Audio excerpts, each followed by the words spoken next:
Ladies and gentlemen, we are live for an impromptu, last-minute, very special Swan Lounge. We are here with, I think, more guests than we've ever had, including a very special little person. Ladies and gentlemen, we are live and I got to turn the audio off because that was an echo. Sorry about that, folks. We decided to do this Swan Lounge because this morning, Mr. Michael Saylor, the epic Bull, went head-to-head with Keith McCullough. And it was wonderful. It was glorious. Michael is a storyteller, the likes of which Bitcoin has never seen before. And we decided we had to talk about it. So we are here with some absolute legends in the space. Below me is Mr. Ben BTC Sessions with an incredible YouTube channel that you should subscribe to. Next to him, another incredible YouTuber, one of the two YouTubers behind Altcoin Daily. I know we're not supposed to say the word altcoin here, but they are big Bitcoin fans. They are Thank you for having me. Yes, the Trojan horse for Bitcoin, if you will. And above him is the legend, the meme master, the guy who loves chairs, none other than Phil Geiger of Unchained Capital. And happy to be here, guys. Just lounging in my chair in the Unchained office right now. Very comfortable. Take that, Pierre. I actually have two chairs in the office. One's a kneeling chair. Both are scams, but it's fine. Whew. All right. Brady, you were on fire this morning. You were tweeting up a storm. You were lighting up our Slack channels all over the place regarding what was going down between Keith and Michael. What are your initial thoughts, man? I think Michael Saylor, by the way, I'm at a standing desk, Pierre, in case you're watching. Michael Saylor is probably the best or one of the best pitchmen that we have for Bitcoin. And I'm not saying that he's necessarily selling it in the best way, possible, although he's doing a great job at that. But the fact that he is speaking to an audience that, Bitcoiners in our echo chamber haven't really been able to reach is a massive deal. And the way he is doing it to that audience, the way he's speaking to that audience is a massive deal. It's something we haven't really had yet, a representative to corporate America. Raoul Pal is, kind of represents a lot, but, he's not in the same category. Hold up. I've been notified by the group chat that we have gone over 12,000. This might be the last time that you can buy Bitcoin under 13,000. You're welcome, Swan Loungers. We go live. We go live and we go over 12K right away. I mean, we were just before we went live, we were talking about whether or not that was going to happen, and we do it in the first 5 minutes. Let's go. All right, let's go. Anyway, that's my take. I clipped a bunch of great stuff. We can bring that up later. But yeah, I'd love to hear some takes from our guests too. Let's go to Phil first. No, I'm just kidding. I'll jump in. I thought it was a great chat between the two gentlemen. She's bullish. Are you bullish? No. Yeah, you are. You liar. By the way, this is Aria. She has never known a world in which Bitcoin did not exist. So I find that super bullish. And she's got a little brother on the way. But it's daddy duty for me today. So apologies if you hear some random stuff in the background. But back to the show. You can talk to them in the background. I found it. Yes, she's going to talk. I'm sorry. But I found it interesting because the two of them are pretty much just, it seems like you have a trader debating with somebody who wants long-term saving. You can talk. Yeah. Can you say Bitcoin? Guys, I got Bitcoin. I'll let somebody take it. Yeah, the Bitcoin generation, man. The Bitcoiner fathers and mothers are doing our part to raise the Bitcoin generation. I've got two myself. They take their allowance in Satoshis with Green Wallet. They each have their own little wallet, and I've been asking them, like, do you want fiat? I don't say fiat with them. Do you want dollars or Satoshis? And like I let them choose a proportion, and a lot of times they'll do like half and half. And lately, my son has been going. He's 5 years old. He's been going 100% Bitcoin, and I'm just like all about it. I'm super proud of that, so I had to share it. Bitcoin generation for the win. They're Bitcoin natives. I love that. Phil, are we going to get multi-sig for kids? When's that coming? Multi-sig for kids is available now. I would say, move slowly and test thoroughly if you're under the age of, 4 or whatever, if you're trying to use multi-sig. But, I don't know if it's quite there for the younger generation, but I've been surprised, right? These little kids are pretty amazing at manipulating internet-connected devices and understanding the digital world. Could you possibly recommend a hardware wallet for children who want to do multi-sig? Is there a preferred hardware wallet? That's a great question. Let's see. So I think I would go with like a Trezor Model T if I had to recommend like the easiest, most user-friendly wallet for young children using multi-sig. It's got the touch screen, which they all know how to use touch screens. Mm-hmm. You plug it in. Describing private keys might be a little challenging, but we'll get there. I like it. There was I don't know if you guys saw it, and he always takes these with good humor, but somebody took like a Fisher Price toy and like put some sort of Bitcoin thing on it and was like, here's a hardware wallet for Peter McCormick. And like, he was laughing, so it was good. It was pretty funny. That's nice. Aaron, initial thoughts on Mr. Saylor? Oh my God, dude! You watch regarding the Michael Saylor. What was the other guy's name? Who cares? Keith whatever. Yeah. First of all, Michael Saylor. You think you hear one Michael Saylor Bitcoin talk? You think you hear them all, but because I've heard a lot. And tuning into this one, it was like the way he describes it, it's just always refreshing. Like it's all of a sudden like he's orchestrating a big D&D game or something, and then a bunch of hornets come and but I always actually like to watch a guy who's like knows a lot about Bitcoin talk to a guy who is a little bit skeptical. And I actually like when my friends approach me in real life and are skeptical, because I like hashing out the reasoning. So I thought it was really good. It's kind of nice that we were talking about this before you went live, that they both like Bitcoin. It's like how they like it and how much they like it, which is different. Think back a few years ago and it's just like, no, Bitcoin's bad. It's for terrorists and scammers, blah, blah, blah. And then somebody who was like really passionate about it, but the debates are changing. So it's nice to see.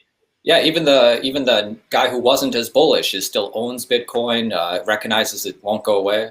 Mm-hmm. So it's pretty cool. Exactly. Yeah, I mean, and Keith, like buys Bitcoin and holds it. He's just a trader, right? So he doesn't have like the conviction level that the hodlers have. But Saylor really demolished like the trading of Bitcoin in this interview. I've got a clip of it. We can play it. But he absolutely just demolished and wrecked the idea that you should trade this asset. And it was a beautiful thing to watch. I mean, we all know that, those arguments, but he did it in like less than 2 minutes on this show that's watched by a bunch of traders. So it was a thing of beauty. Should we throw that up now? Yeah, it's pulled up. Let's see. Here we go. It's just because buy and hold is not, Michael, that's something that the companies, executives have been trying to sell me their stock for 20 years, have been telling me to do. And I'm just not willing to buy into that. It seems to me like every billionaire on the planet got there by buying and holding something, Keith. I mean, tell that to Rupert Murdoch or Warren Buffett or Jeff Bezos or Sergey Brin or Mark Zuckerberg. What does that mean? Like, not everybody's going to be I'm not a billionaire, but I'm certainly not worth $1 million. I did that. You're talking to a guy that understands. I built my company 13 years ago and I bought and hold it. I get it. I totally get it, but I would not. Why would you tell the average person that they ought to trade everything 1,000x? I didn't say it's that. It's a lot of work. It's very complicated. I actually didn't say that. I said that. Why wouldn't you? Very hostile to that. I didn't say that at all. Actually, what I said was, if you believe in Bitcoin like I do, I bought the living daylights out of that in April and May. If you believe in it, why don't you understand it so that you don't buy at price? There's nothing. If you believed in it, you wouldn't sell it. Yeah, that's fine. I mean, I don't have to believe in it the way that you do. I'm trying to say that there is a better way to buy. And a level of awareness on that, I still haven't heard why economic gravity does not affect Bitcoin. Okay, so my point here is that if you're a professional trader and that's what you do, or if you spend 10, 20, 30 hours a week and you devote the effort to it, and if you've got all the offsetting positions and you can manage the tax issue and you've got all the platforms, then maybe you can do something there. The average person doesn't have the time, the wherewithal to do it, and the tax code is hostile to moving in and out of positions. I mean, one of the most intelligent things you can do is just buy something and wait for 10, 20, 30 years, because all your gains accrue tax deferred. And so telling the average person, like I can't go tell my father, I want you to go and study up 20 hours a week on trading. All right, there's that one, and we'll show one more just to finish it off. Twitter only lets me do two. What an amazing ad from Michael for Swan Bitcoin. I just got to say, it's Exactly. That's my point. That's exactly my point. Here we go. You got to own something, man. You know, at the end of the day, you got a family, you got a company, you got a future. Look out 30 years and try to figure out what you love. Wine, you're going to own that. What's your passion? What is it that you're going to own, that you're going to hold? I would buy into the notion that maybe when, if you got a model that says Bitcoin is cheap or it's better or whatever, buy more of it. I just think the danger is selling a good thing. Like I'm not very good at selling my things, Keith. I'm good at buying. Once you find something that you love, you should hold it, because if you sell it to buy it cheaper, then you're betting that other people that have this short-term model are going to act however they're going to act. And you might be right, but you might be wrong. And at the end of the day, if you're buying something that you expect to go up by a factor of 100, then selling it or buying it this year is going to be plus or minus. Like if you bought like Apple stock at $2.25 versus $2.10, it seemed like a big difference back then. But what if you made the mistake and you were short the share and you missed the next $100 run up? There you go. Yeah, I mean, that's the point, right? That's the main point right here, is that if you're playing a dangerous game, right? And this thing to go 10x, 50x, 100x from here, maybe even beyond that.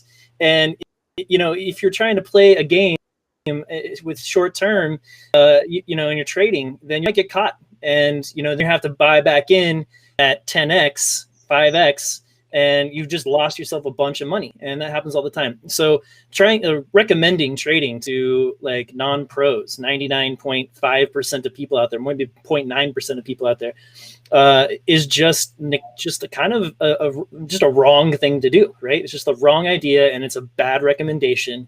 That's why you should accumulate slowly over time. Put in a big chunk when you decide, like, all right, I'm going in. You got a big chunk, put it in, and then just dollar cost average after that. That's the safest way to do it. That's what I liked about it.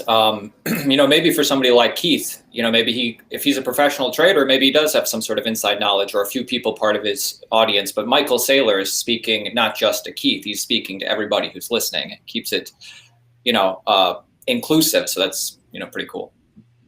I wanted to say it just seems like Keith is this high time preference product of a fiat world, and he has entrenched interests in staying that way, because that's his business model, right? He sells subscriptions for people to trade this stuff. What he's not realizing, and his entire rebuttal to everything Saylor says this entire time, he's like, yeah, but you could buy lower. And that was basically his argument. And the problem with that is that Bitcoin is the solution to having to resort to people like Keith to play the system. It's the antithesis of that. It's like, why play those games and expend all of those hours, all of that time, when you could just store your value indefinitely? And that's what Saylor was trying to say the whole time. And his responses were just quad 4 and wine. and that was pretty much it. And there was no like good rebuttal to what Saylor was saying, which is you no longer need to play these games because we have a solution. Right. You could totally tell that Keith was coming at it from a fiat mindset. In the beginning, he's like, I'm not a billionaire, but I've made millions and I've grown my company. Like he's living in the U.S. economy and is looking at Bitcoin as just another asset to be traded for more U.S. dollars. And if you compare that with Saylor's approach, which is at this point just 100% Bitcoin native, down the rabbit hole, holds tens of thousands of BTC on his company's balance sheet. He's thinking about it from I've adopted the Bitcoin standard perspective. So I just like to kind of see how the different perspectives or the perspectives just shift over time as you become more and more ingrained in the Bitcoin economy. I want to speculate here. I'm going to say that Keith will buy in the depths of the 2023 bear market, somewhere between 60 and 100K, and he'll proclaim his quad 4 prediction to be an absolute success.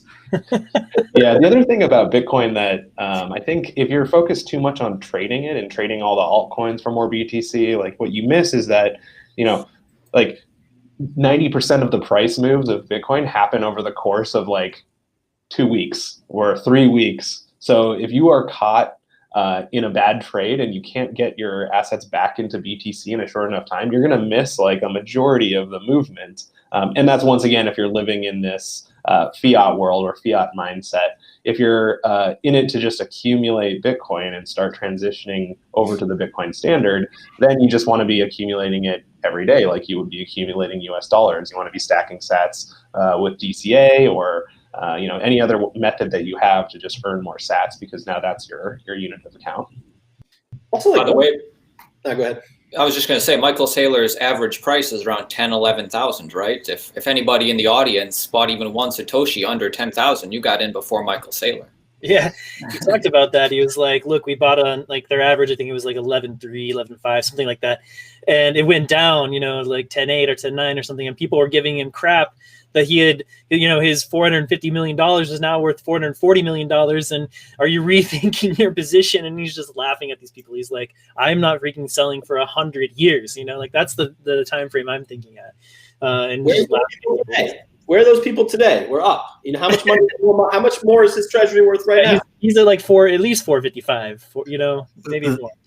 There's something account that's tracking it. Yeah, I love that Twitter account. There was something that he said that Keith said. He was like, yeah, I agree. Bitcoin is great, but why not make sure that you don't buy it at a bad price? And what he doesn't understand is that if you're a low time preference, there is no bad price. Yeah, that's true. And I think a lot of people still have bear market mindsets, thinking that we'll have plenty of time at these levels and not realizing that it's going to get faster and faster. Yeah, in my mind, like any price where somebody will trade infinite US dollars for scarce Bitcoin is a good trade, right? Like, it could be Bitcoin is worth $100,000 or $1 million, but at that point, what's the value of the dollar? Like, the fact that somebody will trade you their sats for dollars is what's kind of amazing at this point. And that was kind of the theme of the whole talk, right? The whole time you saw Keith, his goal was to attain more dollars. And that's not Saylor's goal. Saylor's goal is to retain his hard-earned value over time. And Keith is still stuck in this dollar mindset, which, everybody here and probably most people watching this in the first place have kind of transcended that and gone beyond. Like at one point, Keith said something along the lines, he was doing like price projections of sure, maybe if it gets on a run, Bitcoin could go to 40K. And I audibly laughed because of his lack of bullishness. Who is this? Keith. This was Keith himself. Yeah, that's Tone Vay's target is 48,000 for this cycle too. I was going to say that about Tone, but he's always very conservative as well. On Swan Signal, 48K, which hey, props to being conservative. It makes sense, you know, but if you, yeah, I don't know. I mean, my target's higher than that for this run for sure. What are you guys thinking? Let's hear it. Actually, before this podcast episode, I was taking a look at the HODL Waves chart, and what's pretty interesting is we're currently at an all-time high for Bitcoin UTXOs that have been just sitting for 1 year or longer. So all-time high in the 12 years that Bitcoin's been around, there has never been a moment where people have been holding Bitcoin for longer than they have today. So I think that's pretty bullish. You know, if we're talking about US dollar price projections, I think you know, anywhere from $200,000 to $400,000 wouldn't surprise me too much this cycle. And I mean, that's not the only thing at all-time highs. If you look at Glassnode research, hash rate all-time highs, wallet addresses with 0.1 Bitcoin, 1 Bitcoin, 10 Bitcoin.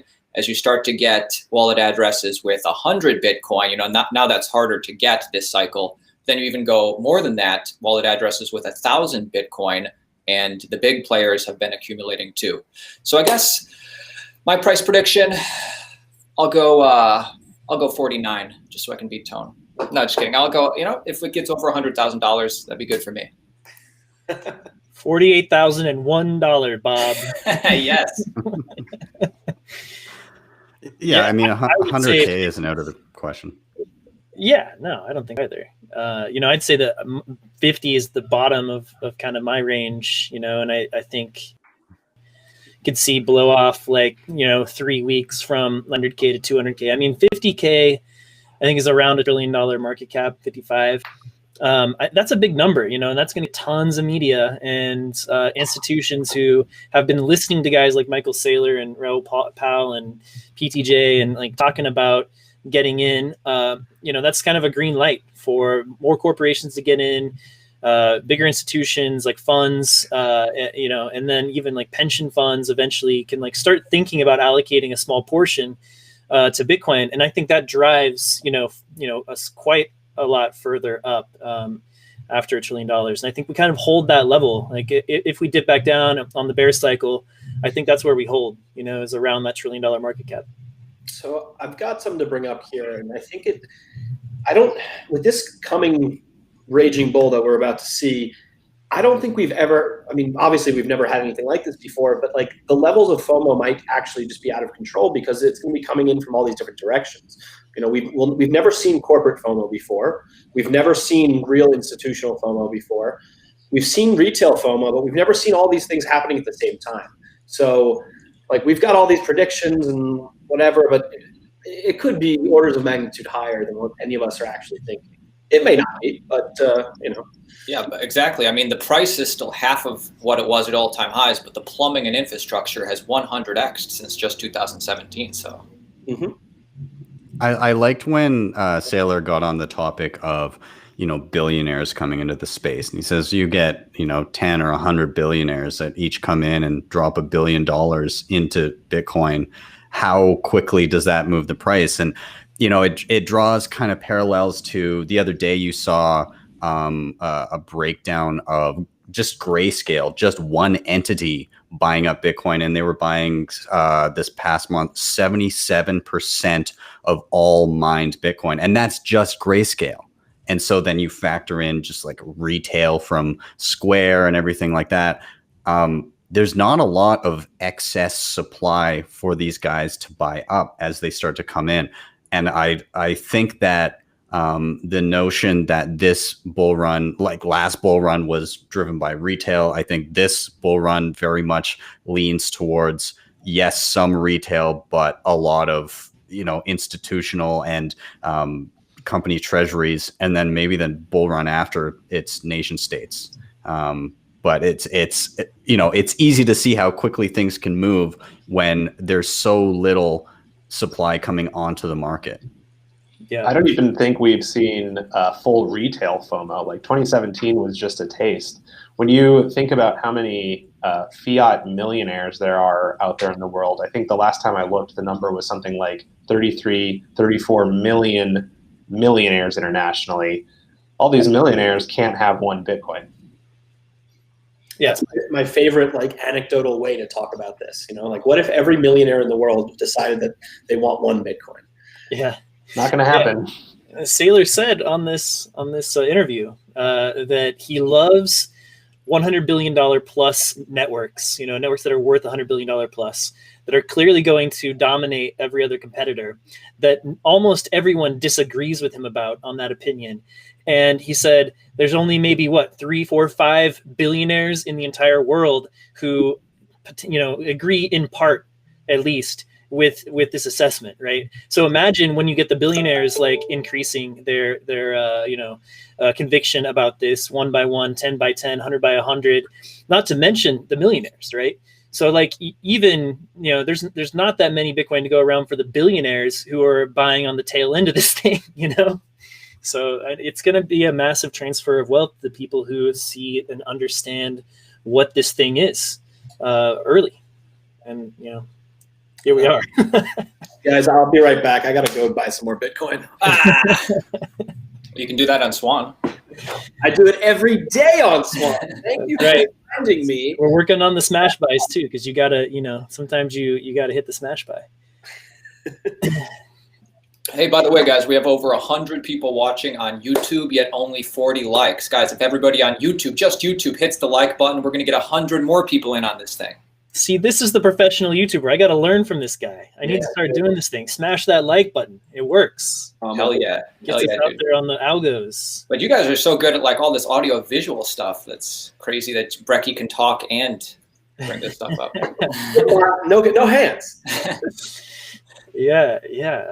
By the way, Brecky, did you put out a tweet the other day? Have you heard a good Bitcoin elevator pitch? Like elevator pitch, so keep it short. Did you hear any good ones or?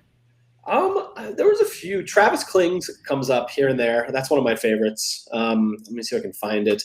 There weren't too many. A lot of them are kind of like number go up pitches and people thinking that like there isn't enough time to do a proper pitch in like a minute or two, which is fair. Bitcoin is very complicated, but I don't know. I'm hoping that we'll see some more people doing that, and we're probably going to launch another show at some point about SwanForce, our referral program, and how to properly pitch Bitcoin. So I want to focus on this more, and personally, I need to practice more. It's something I've realized that I don't do enough. I talk about Bitcoin, I think about Bitcoin, I read about Bitcoin all the time, but actually, like standing in front of the mirror and trying to pitch it in 2 minutes or less, I don't do that, and I think a lot of us can benefit from it.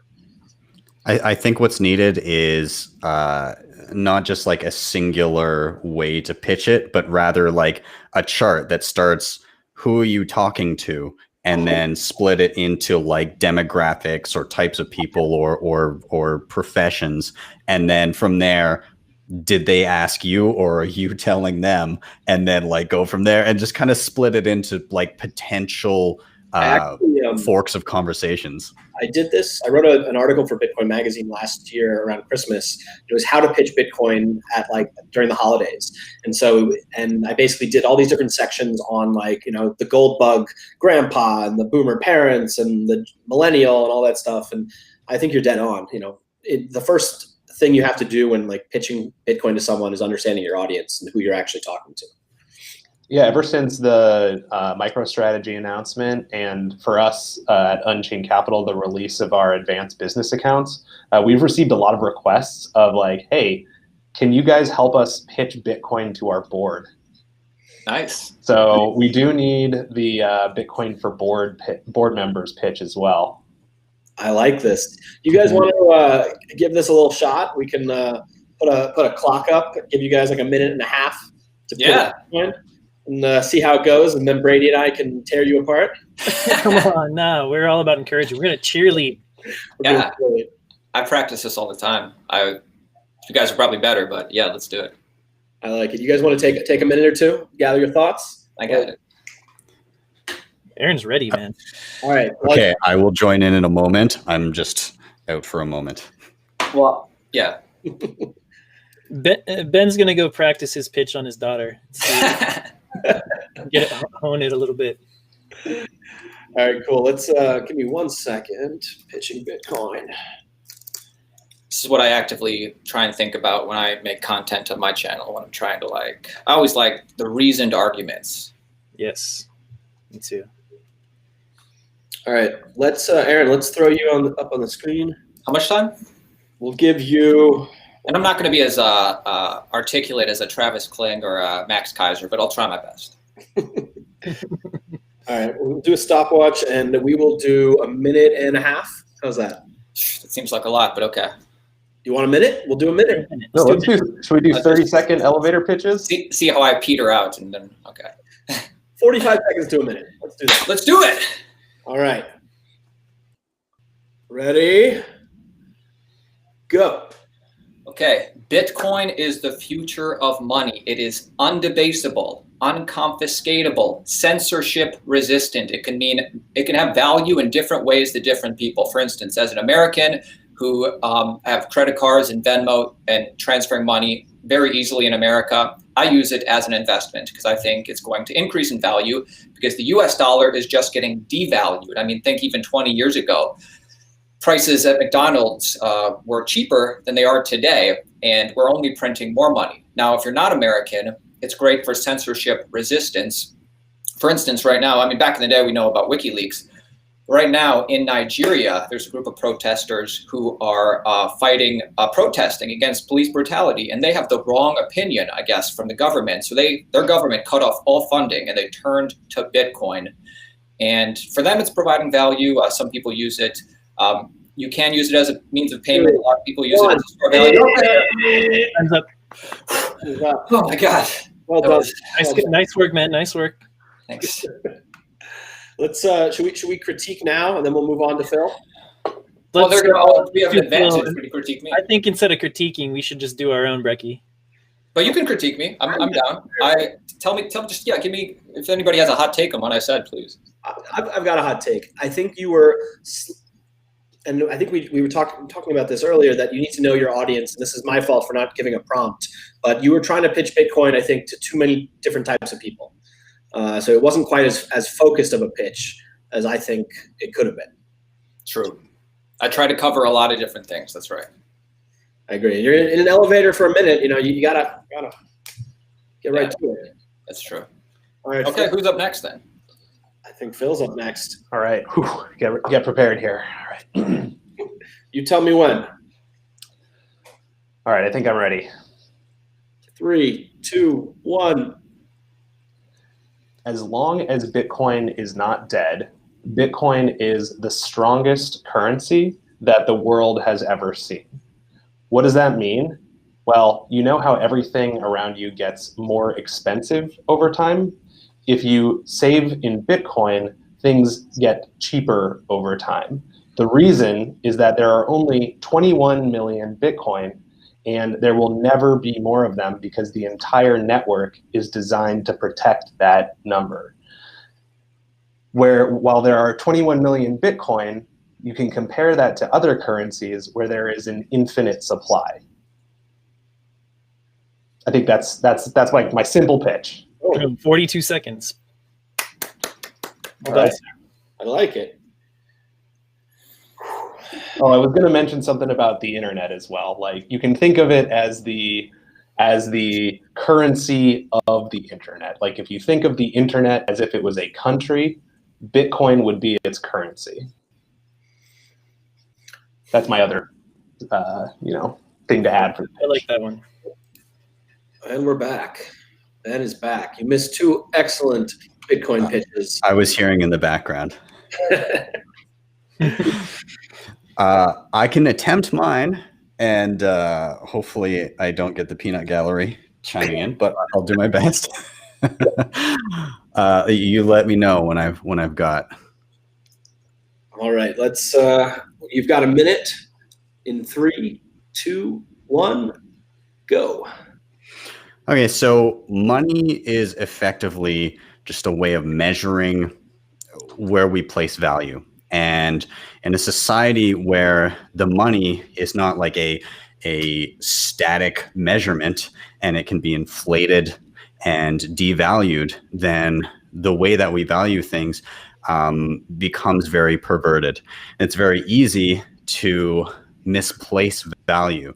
When you think of all of every single action and choice that you make from day to day, money informs those decisions.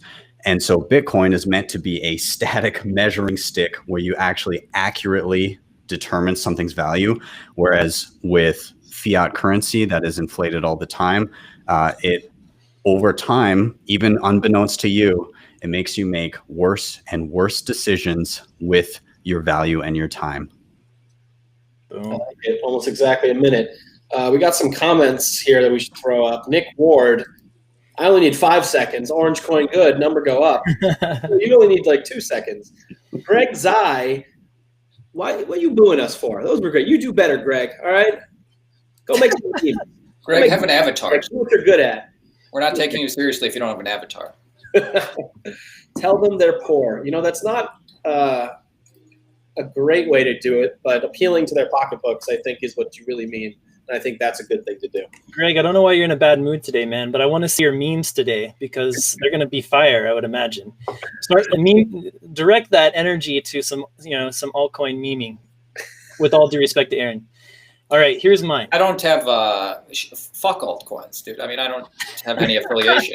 It's like, does the people who run Cointelegraph care about altcoins? I'm just reporting news. But I care about Bitcoin. I got you. Okay, all right. Misunderstood that. Good. I'm glad I had that clarification.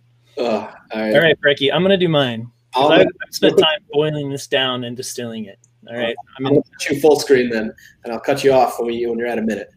It won't take a minute. All right, here we go. All right. Money is the foundation of civilization, and our money is broken. Bitcoin is the best money in the history of humanity, and it will help us build a brighter future. What questions about Bitcoin can I answer for you? That's it. Boom. I like how open-ended it is because you just need to get in the door, right? Right, and let them answer the question, or let them ask the questions. Let them start getting engaged, because I don't know what they don't know, right, or what they're interested in learning about. And you'll get to all the talking points eventually through letting them ask questions. So that's my approach. Yeah, let us know in the chat whose pitch you like the best, and if you have anything to add. Echoey there. Echoey in there. We're all looking at the chat, not us, but the audience is all looking at the chat and seeing who has the best addition to the pitch or who everybody liked more. Let's get the audience involved. They like that. Yeah. Gazing straight into the camera. Nice. True. Yeah, I know. I wanted to bring that up that I think too often when you talk to Bitcoin to people and if you ever have that experience where their eyes sort of glaze over, you can tell they're not listening anymore. The problem is that you're like talking at them, and I think one of the most important parts of trying to convince someone of anything is to listen to them. Ask them questions, hear what they have to say, engage them, and answer their questions. And don't be defensive. When you're defensive be defensive of Bitcoin on Twitter, blah blah blah. But like when you're talking to your friends and family, like if they don't get it, remember how long it took you to get it.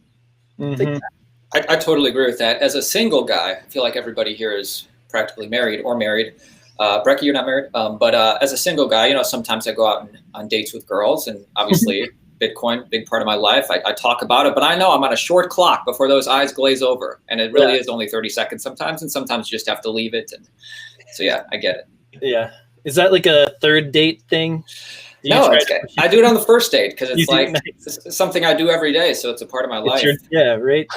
You talk about your work, your passions. It's got to come up, right? But it's got to go very carefully. Yeah. I think it's easy to kind of hone in on. A lot of people know that something is inherently wrong, and they feel it, and you can touch on that without even going down the Bitcoin route initially, right? You can be like, hey, you notice that even though, probably over the past 5 or 10 years, you've made more money, it's harder to make ends meet and just it feels more difficult to get by. And a lot of people will latch onto that and be like, yeah, shit's so expensive. What the hell? And they don't realize that it's not that it costs more to produce stuff. It's that the money sucks.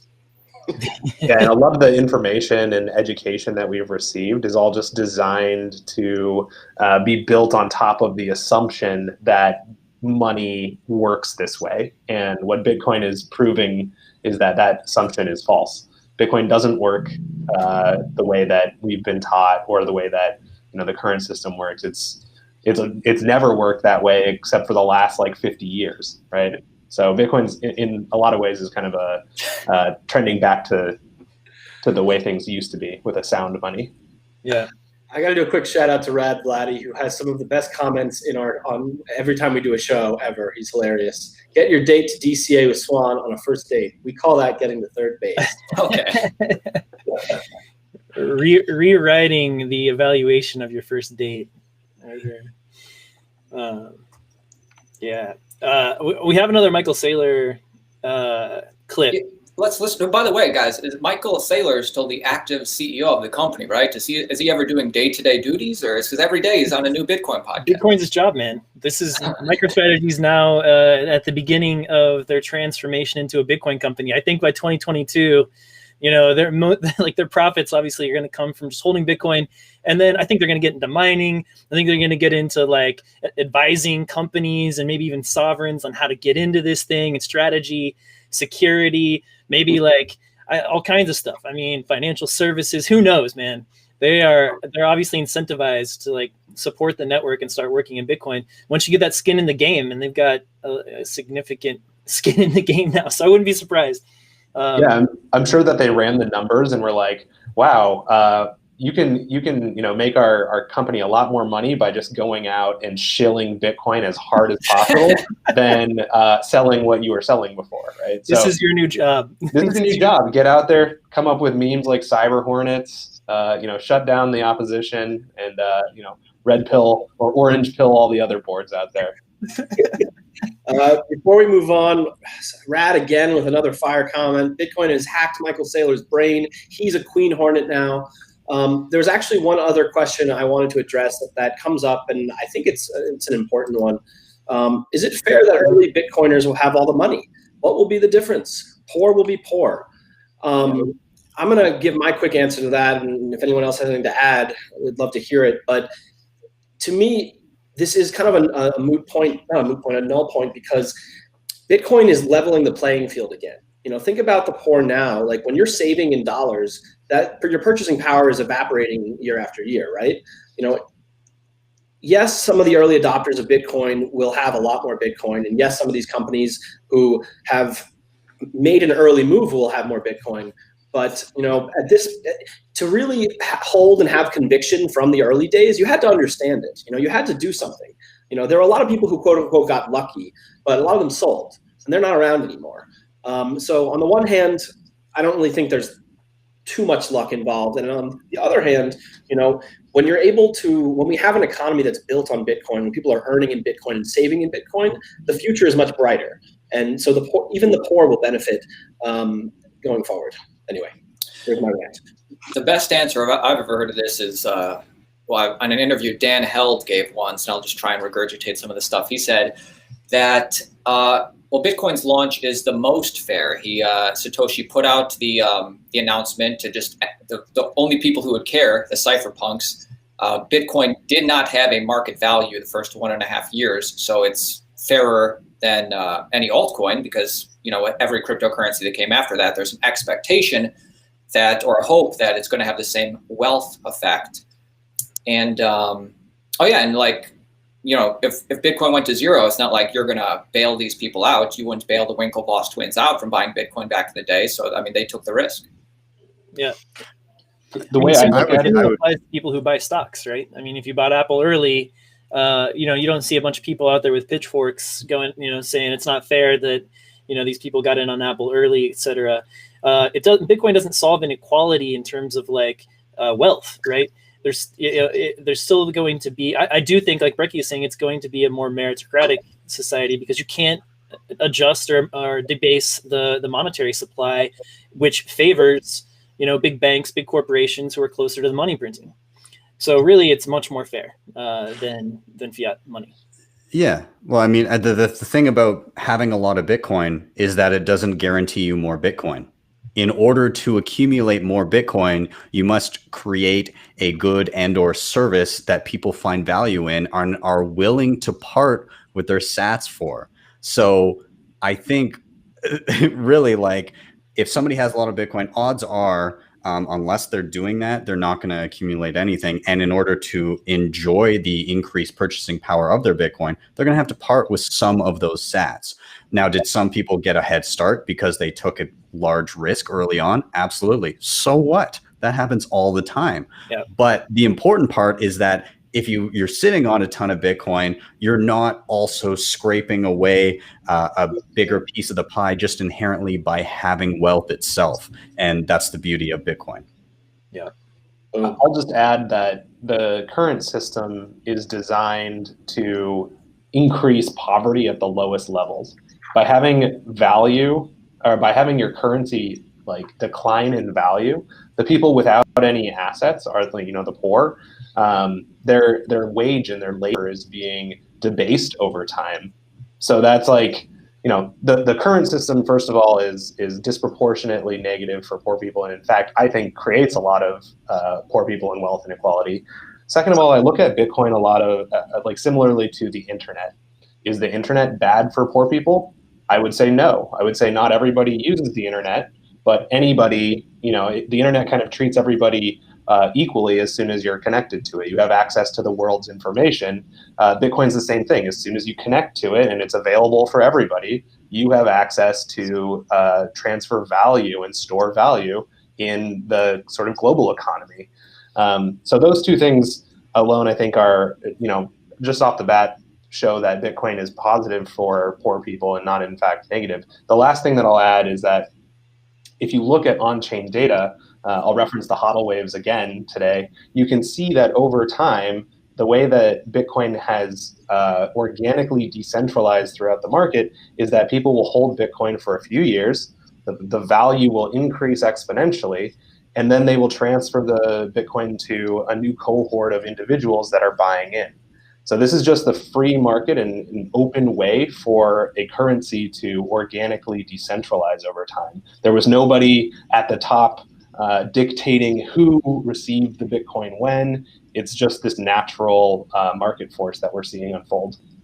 Gentlemen, there's been a riot going on in the chat right now. They're demanding more GigaChad. Yeah. Let me go to this clip, Brecky, but just to sum it up, two things really quick. Jameson Lopp, Bitcoin is not a get-rich-quick scheme. It's a don't-get-poor-slowly scheme. And finally, fiat money is, rich get richer, poor get poorer.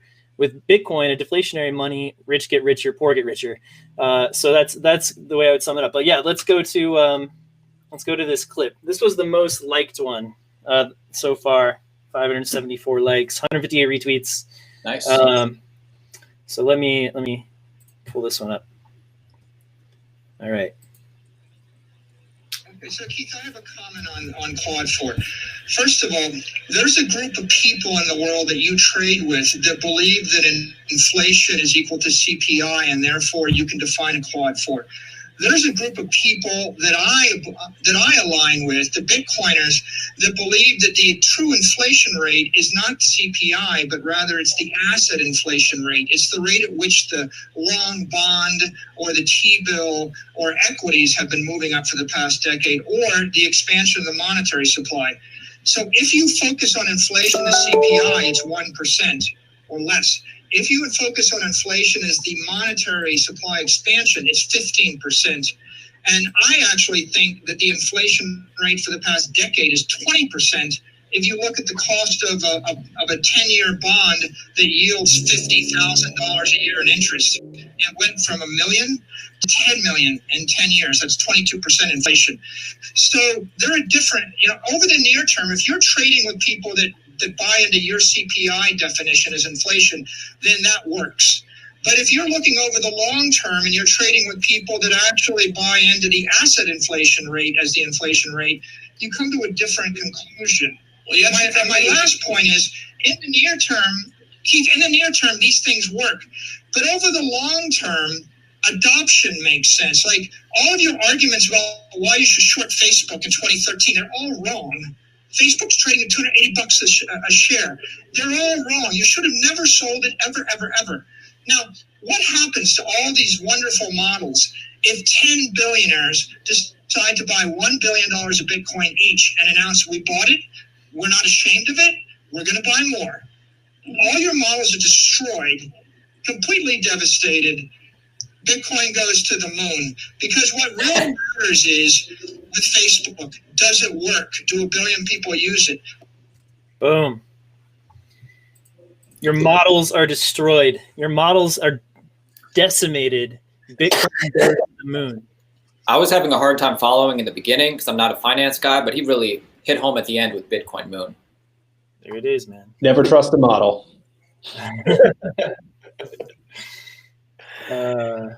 Okay, one more we can finish up with and talk about here.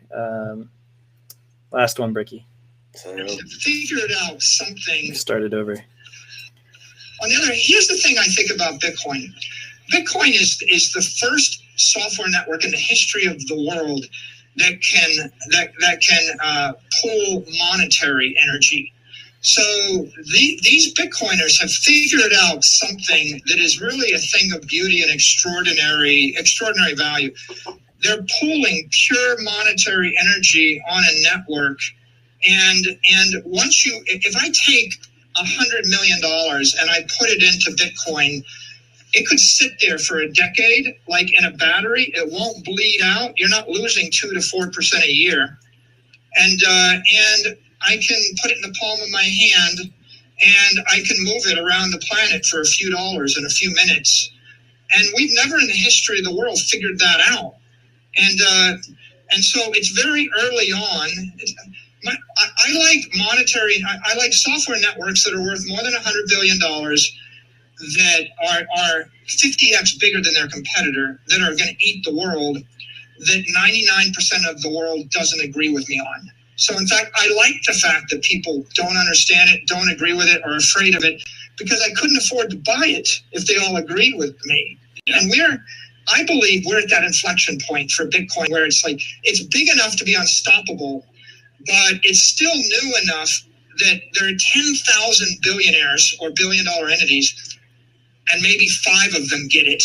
Maybe 10 of them out of 10,000 get it. And so the catalysts are all to the upside. And most of these risks, they've been worked out over the last decade. You could make a list of 100 things that might go wrong.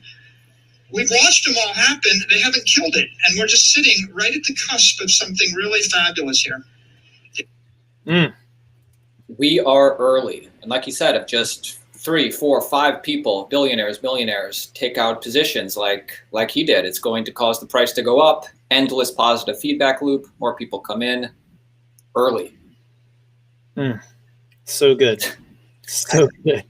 Doesn't it kind of feel like Michael's on the stream with us when we put him full screen and like that? I think I gotta cut together some video of Michael just nodding, when he's waiting for a response, and then have some cued responses waiting. We can just bring him into the stream anytime we want. We'll just bring him back on the show. We'll get him on Swan Lounge. He'll come hang out with us.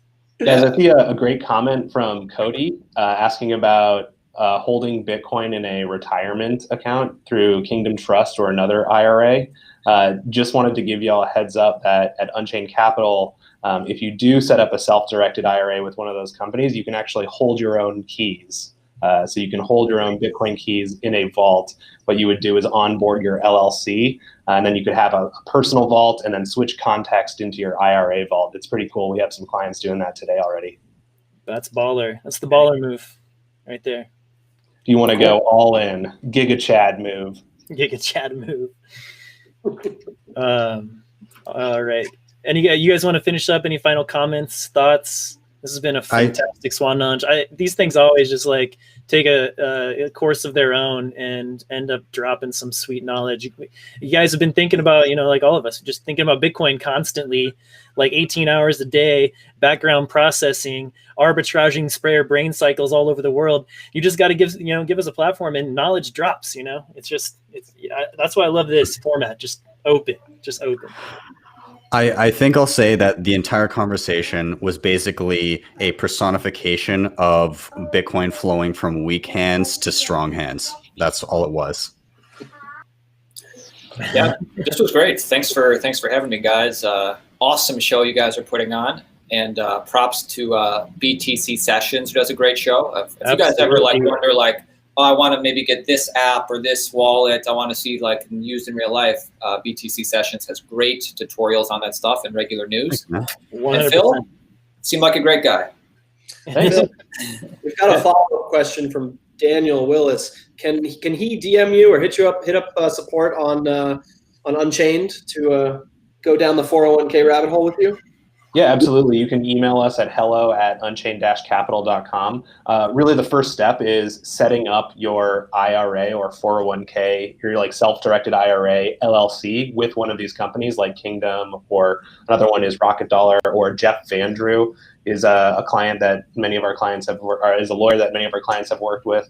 But yeah, as soon as you have your LLC set up and your bank account set up, if you're in a state that we can support at Unchained, you can even use our OTC desk to buy your Bitcoin directly into your client-controlled vault.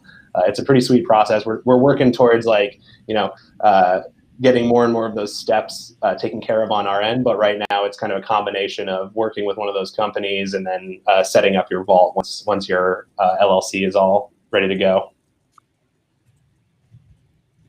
Hey, are you guys all running full nodes? Yeah, I've got 2 behind me. I'm running through them as well. Phil? I moved into a new house. I haven't gotten it set up again. I'm doing it soon, I promise. Yeah, I've been running a node for years. I have my BIP 148 node hanging above my fireplace, on my mantle, just to remember the good old days of UASF. Don't trust, verify. It's easy. Bitcoin.org, download a full node. You don't even need to buy any hardware. Actually, shameless self-promotion. I did videos on both MyNode and Umbrel. So check those out. You can set up a node today. I actually used your video to set up MyNode. It was great.